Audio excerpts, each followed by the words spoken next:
Senhoras e senhores, muito bem-vindos ao canal Nesses Termos, Felipe Marque, mais um vídeo, bora lá. Vocês se lembram do caso do Forlan? Esse caso teve bastante notoriedade, muita repercussão na época, faz um tempinho já, né? E eu tava procurando hoje qual foi o desfecho desse caso e não encontrei, então resolvi fazer minhas pesquisas. Encontrei o processo, li, vi qual foi o desfecho e resolvi fazer esse vídeo aqui para vocês. Como sempre, vou ser muito breve nas minhas considerações para o vídeo ficar bem resumido e rapidinho. Não vou entrar em detalhes do caso, senão o vídeo ia ficar muito extenso e chato. Então é isso, vamos lá. Para quem não se lembra, o Forlan, muito rapidamente, Forlan era um jogador profissional de League of Legends, conhecido na comunidade gamer, e num evento, num churrasco na casa de uma dessas pessoas que fazia parte dessa comunidade, ele foi acusado de assediar uma menina, e aí teve todo um alvoroço lá nesse churrasco, ele foi expulso lá do evento, e teve uma grande repercussão na internet, na televisão, nesse caso aí depois disso, né? Condenado pelo tribunal da internet, perdeu carreira, perdeu o contrato com o time onde ele jogava, perdeu repercussão, enfim. E iniciou-se uma investigação policial que ensejou num processo criminal, e é daí que eu parto o meu vídeo. O inquérito teve a oitiva de diversas pessoas que estavam lá nesse evento, e posteriormente essas pessoas também foram testemunhas nesse processo criminal.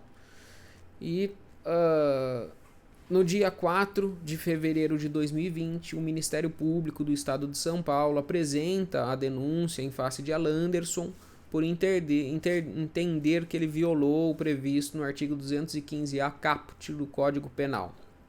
O que diz esse artigo? Praticar contra alguém, sem a sua anuência, ato libidinoso com o objetivo de satisfazer a própria lascívia ou a de terceiro. Tá? Então, nessa oportunidade, foram várias pessoas lá na delegacia prestar depoimentos. É interessante ressaltar aqui que de todos os depoimentos que foram prestados, foram várias pessoas que foram lá na delegacia.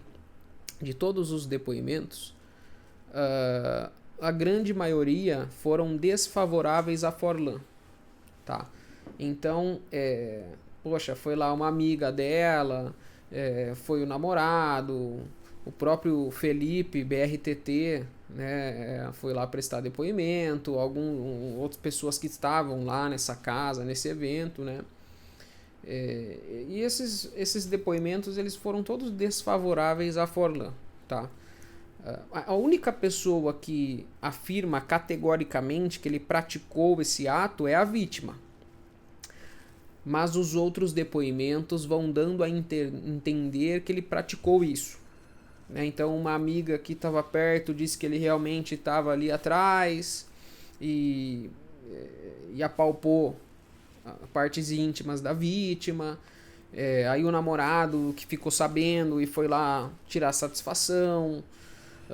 Aí um outro que estava ali também na roda de amigos disse que ele estava embriagado. Enfim, assim foi se construindo um cenário com todos esses depoimentos que dá a entender que ele realmente praticou isso daí. Os únicos depoimentos contrários foram do Forlan e da Ingrid, que era uma moça que na época era namorada do Forlan, estava lá junto com ele nesse evento, né? Por que eu estou dizendo isso? Porque esse caso ele foi 100% baseado nesses depoimentos. Não teve nos autos nenhuma outra prova que demonstrasse a prática do ilícito penal. Não teve nenhum vídeo, não tinha nada. Só tinha o que o juiz utilizou para sentenciar foram os depoimentos. É só isso que tinha, né? Então, interessante de pensar, refletir sobre isso, né?